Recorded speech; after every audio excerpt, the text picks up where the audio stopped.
ایک رات مصر کے بادشاہ فرعون نے ایک خواب دیکھا کہ شام کی طرف سے ایک آگ آئی اور اس آگ نے تمام قبطیوں کے گھروں کو جلا ڈالا، جبکہ بنی اسرائیل محفوظ رہے۔ دہشت کے عالم میں بیدار ہونے کے بعد فرعون نے تمام کاہنوں اور نجومیوں کو جمع کر کے اپنا خواب بیان کیا۔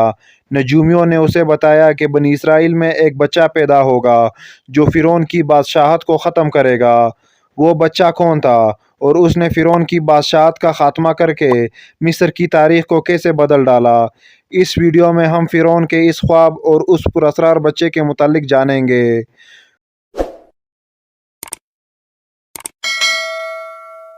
فرعون خدائی کا دعوے دار اور بڑا ظالم و جابر بادشاہ تھا۔ اس نے بنی اسرائیل کو اپنا غلام بنا رکھا تھا، حالانکہ وہ حضرت یوسف علیہ السلام کے زمانے سے وہاں رہا کرتے تھے۔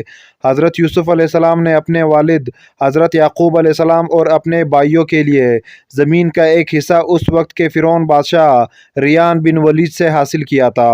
حضرت یعقوب علیہ السلام کی یہی نسل بنی اسرائیل کہلائی، جو مصر میں خوب پلی پھولی۔ یہ لوگ حضرت یعقوب علیہ السلام کے دین کے پیروکار تھے، لہٰذا اس وقت اللہ کے نزدیک یہ سب سے بہترین جماعت تھی۔ انہوں نے فرعون کو سجدہ کرنے اور اسے اپنا رب ماننے سے انکار کر دیا تھا۔ اسی وجہ سے بادشاہ اور اس کے حواری ان پر ظلم و ستم کے پہاڑ ڈالتے رہتے اور ان سے گھٹیا کام کرواتے تھے۔ فرعون نے جب اپنا خواب کاہنوں اور نجومیوں کو بتایا تو انہوں نے اس کی تعبیر یہ بتائی کہ بنی اسرائیل میں ایک بچہ پیدا ہوگا اور اس کے ہاتھوں اہل مصر کی ہلاکت ہوگی۔ بنی اسرائیل کے یہاں بھی شروع سے یہی بات مشہور تھی، لہٰذا اس خواب کے بعد وہ مزید فکرمند ہو گیا اور اس نے حکم جاری کر دیا کہ بنی اسرائیل میں پیدا ہونے والے تمام بچے قتل کر دیا جائے۔ اس حکم کے مطابق فرعون کے حواری اور اس کے سپاہیوں نے ہر ممکن قدم اٹھایا تاکہ کوئی بھی نومولود بچہ زندہ نہ بچ پائے، لیکن اللہ کے فیصلے اٹل ہوتے ہیں۔ دیکھتے ہی دیکھتے بنی اسرائیل کے ہزاروں نومولود بچے ذبح کر دیے گئے۔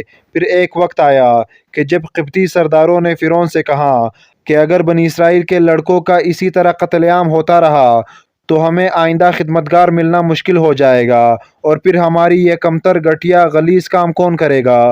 اس پر فرعون نے حکم جاری کیا کہ 1 سال چھوڑ کر بچے قتل کیے جائے۔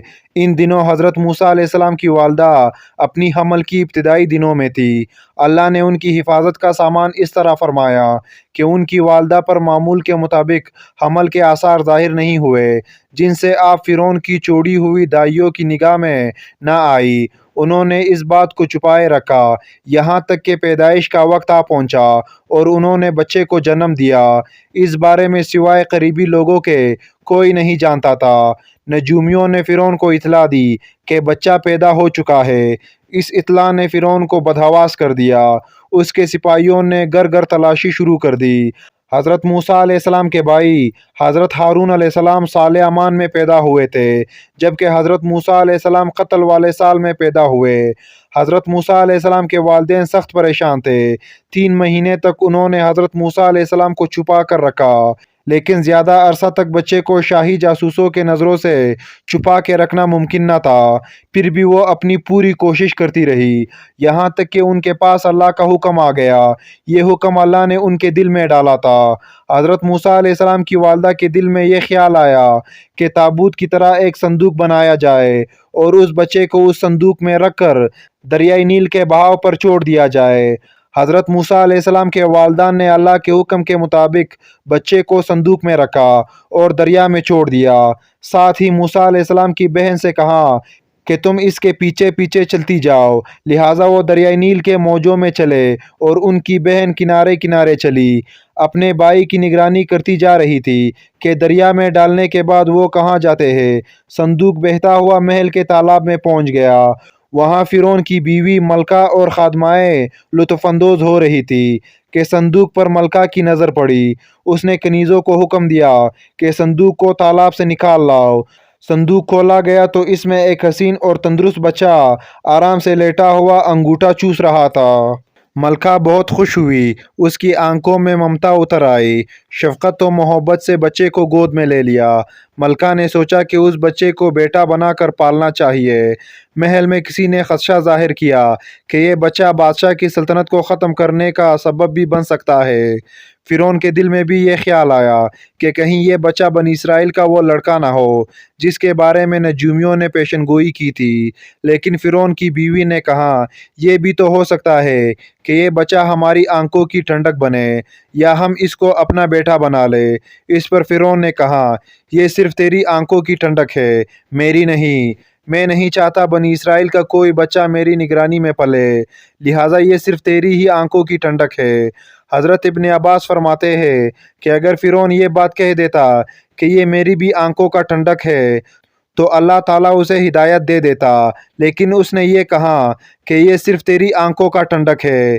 ملکہ نے اس بچے کا نام موسیٰ رکھا، جس کے معنی ہے وہ شخص جو پانی سے نکالا گیا ہو۔ بچے کو جب محل میں لے جایا گیا تو اس نے دودھ کے لیے رونا شروع کر دیا۔